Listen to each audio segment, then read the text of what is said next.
Buat teman-teman yang saat ini memiliki hutang yang harus dikembalikan dalam bentuk pokok pinjaman plus ribanya, cepet-cepet bayarin. Makin cepet lunas makin bagus. Berarti kita makin cepet terbebas dari riba, makin cepet kita terbebas dari hal-hal yang haram. Bener gak?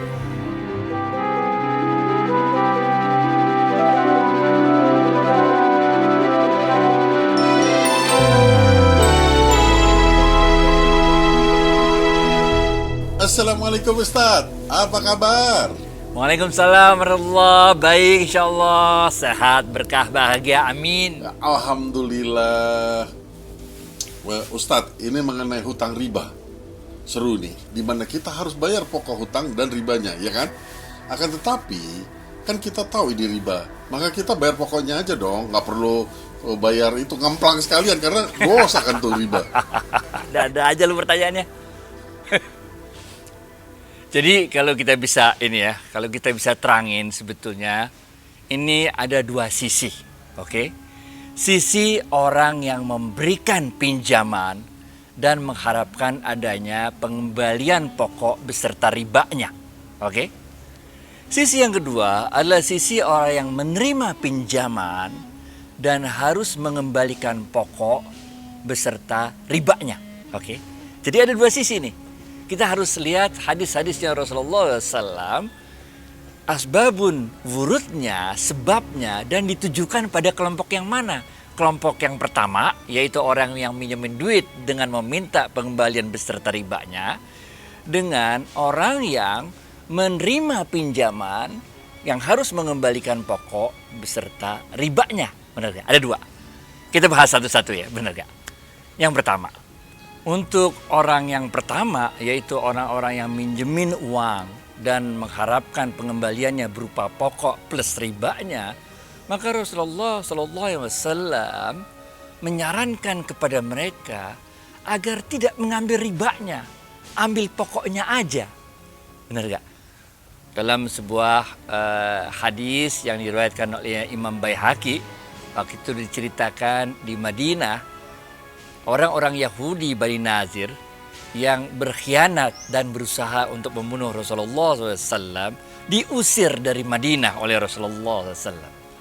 Ketika Rasulullah SAW mengusir Bani Nazir keluar dari kota Madinah, maka orang-orang Muslim yang punya hubungan bisnis dengan orang-orang Yahudi Bani Nazir itu protes kepada Rasulullah, bertanya pada Rasulullah, "Ya Rasulullah, ini belum selesai nih. Itu orang-orang Yahudinya masih ngutang sama kami, belum selesai urusan utang piutangnya. Lah kalau mereka diusir bagaimana dengan uang kami yang masih ada di tangan orang-orang Yahudi Bani Nazir tersebut?" Maka Rasulullah SAW menjawab, "Do' wa ta'ajjal." Maka berikan percepatan pelunasan hutangnya dan berikan potongan. Do' wa ta'ajjal. Percepat pelunasannya dan berikan potongan. Nah, ini hadis yang disampaikan oleh riwayat Imam Baihaqi. Ada cerita lain, ceritanya sama juga Bani Nazir, tapi bukan di pengusiran di Madinah, tapi yaitu ketika Bani Nazir kalah di perang Khaybar. Mana juga yang mau dipakai untuk asbabun wurudnya terserah, tapi isi hadisnya sama, do' wa ta'ajjal. Kisah kedua, kisah kedua nih, kita pokoknya cerita zaman Rasulullah SAW aja dah. Kisah kedua, ini hadisnya disampaikan oleh Rasulullah SAW di khutbatul wada, sehingga didengar oleh banyak orang, sehingga hadisnya itu sahih, mutawatir, masyhur.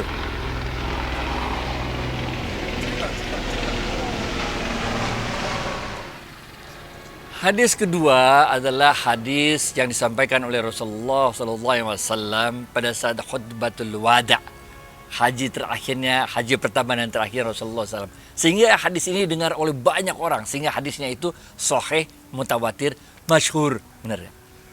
Dalam khutbatul wada itu Rasulullah SAW mengatakan, "Dan sejak hari ini aku hapuskan semua jenis riba. Semua jenis riba jahiliyah." Benar kan? Dan yang pertama kali aku hapuskan adalah riba yang diambil oleh pamanku sendiri, Abbas bin Abdul Muttalib. Sejak hari ini tidak ada lagi riba.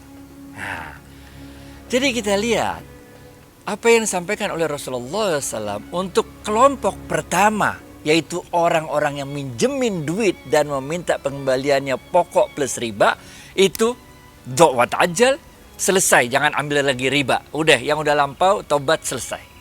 Ini untuk kelompok yang pertama, oke? Ntar kita cerita kelompok kedua. Back to you, Fit. Loh, lagi asik-asik cerita kok diputus. Lanjut Ustaz, yang kedua. Jadi gini nih, untuk yang kedua. Yang kedua adalah hadis yang ditujukan oleh Rasulullah SAW untuk kelompok orang yang meminjam uang dan telah sepakat untuk mengembalikannya dalam bentuk pokok plus ribanya. Nah ini. Nah untuk kelompok orang yang kedua ini, ya karena memang di awalnya sudah sepakat akan mengembalikan pokok plus ribanya, ya bayar. Benar gak? Benar gak? Dalam sebuah hadis yang diriwayatkan oleh Imam Ibnu Majah diceritakan, siapa-siapa yang meminjam uang dengan niat untuk tidak membayarnya, maka dia akan bertemu dengan Allah dalam kelompok orang-orang pencuri. Ini sama juga ente nyuri, men. Ente minjem dari awal udah niat kagak bayar, ente kacau. Lagi pula rusak nama mentor orang lain, giliran ente bener udah butuh gak ada yang mau minjemin, bener gak? Jadi ada dua kelompok hadis, yaitu hadis-hadis untuk orang yang minjemin dan mengharapkan pengembaliannya pokok plus ribanya, dan ada hadis-hadis yang untuk orang yang dipinjemin dan harus mengembalikan pokok dan ribanya. Nah, ini dua kelompok yang berbeda, oke? Oleh karena itu, buat teman-teman yang saat ini memiliki hutang yang harus dikembalikan dalam bentuk pokok pinjaman plus ribanya, cepet-cepet bayarin. Makin cepet lunas makin bagus. Berarti kita makin cepet terbebas dari riba, makin cepet kita terbebas dari hal-hal yang haram. Bener gak? Nah, baru kemudian kita menghindari diri dari pinjaman-pinjaman ribawi yang baru. Bener gak? Tapi kalau yang udah berjalan, ya cepet-cepet lunasin.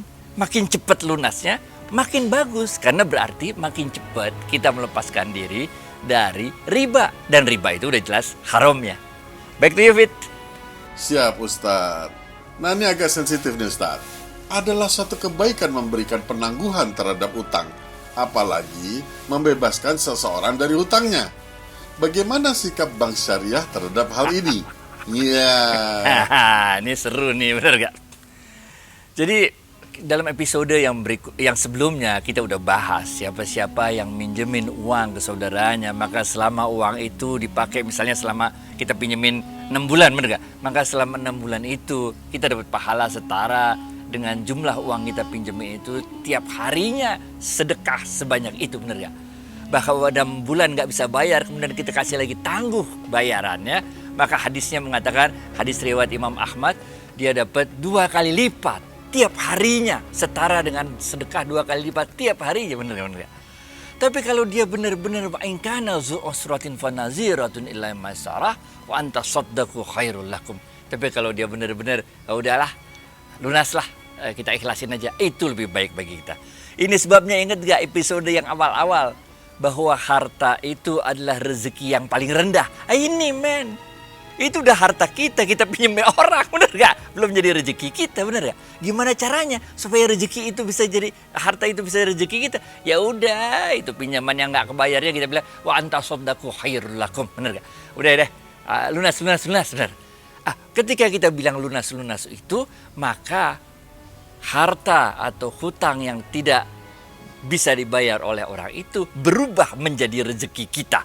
Ini masih ingat kan? Nah, bagaimana dengan bank syariah? Oke, bank syariah nggak minjemin duit. Bank syariah nggak minjemin duit. Kenapa bank syariah nggak minjemin duit? Ada 3 alasannya. Yang pertama, bank syariah itu nggak bisa minjemin uang. Karena kalau bank syariah minjemin uang, maka bank syariah tidak bisa mengambil kelebihan sedikit apapun. Setiap kelebihan yang diambil oleh bank syariah, maka dia akan menjadi riba. Benar gak? Di sisi lain, Kalau bank syariah nggak bisa mengambil kelebihan sedikit apapun, bagaimana bank syariah bisa membayar gaji pegawainya? Bagaimana bisa membayar operasionalnya? Itu alasan pertama mengapa bank syariah nggak mau minjemin uang. Yang kedua, bank syariah ketika kalau dia minjemin uang, kan uangnya itu bukan uang bank. Uangnya itu kan orang-orang dari uang yang naruh deposito, naruh tabungan di bank syariah, ya kan? Lah orang yang naruh uangnya di bank syariah kan mengharapkan adanya bagi hasil. Kalau ketika nyalurinnya bank syariah itu nggak ambil keuntungan sama sekali, bener ya? Kalau dia minjemin uang, karena kalau minjemin uang nggak boleh ambil keuntungan, maka bank syariah nggak bisa bayar bagi hasil kepada para pemilik dana. Itu sebabnya bank syariah nggak mau minjemin uang, bener ya? Nah yang ketiga, bank syariah memang izinnya bukan sebagai lembaga amil zakat. Bank syariah izinnya sebagai bank. Oleh karena itu di bank syariah kita tidak meminjamkan uang kepada para nasabah, tapi kita melakukan akad-akad yang dikenal dalam fikih Islam sebagai akad-akad untuk bisnis, yaitu akad jual beli, bagi hasil, sewa menyewa dan sebagainya. Oke? Nah, itu sebabnya di bank syariah kita memang tidak meminjamkan uang, tapi kita menggunakan akad-akad lain yang dikenal di zamannya Rasulullah SAW. Akad-akad yang dilakukan oleh para sahabat-sahabat, oleh para tabi'in, tabi'in, oleh para ulama-ulama kita yang sudah disusun dalam kitab-kitab fikih yang banyak itu.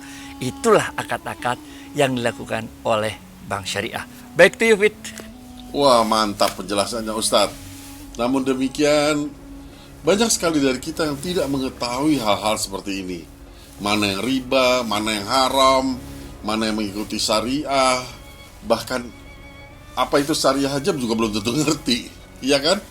Bisakah Ustadz perlahan-lahan memberikan pengertian dan penjelasan untuk hal ini, supaya kita nggak simpang siur nih ilmunya? Siap, insya Allah. Insya Allah nanti kita coba gabungkan pendekatan fikih untuk urusan hutang piutang, untuk urusan bank syariah, dan pendekatan tasawuf terhadap urusan hutang piutang dan urusan transaksi-transaksi yang dilakukan oleh bank syariah. Kalau kita menggabungkan keduanya, insya Allah pendekatan fikih dan pendekatan tasawuf, maka insya Allah kita akan mendapatkan bank syariah yang penuh dengan roh Islam dan semua orang mendapatkan manfaat yang besar dari keberadaannya. Oke, mantap Ustadz. Terima kasih atas tausiahnya dan penjelasan soal riba ini. Insya Allah kita ketemu lagi di episode berikutnya. Ma'assalam karim. Thank you. Assalamualaikum.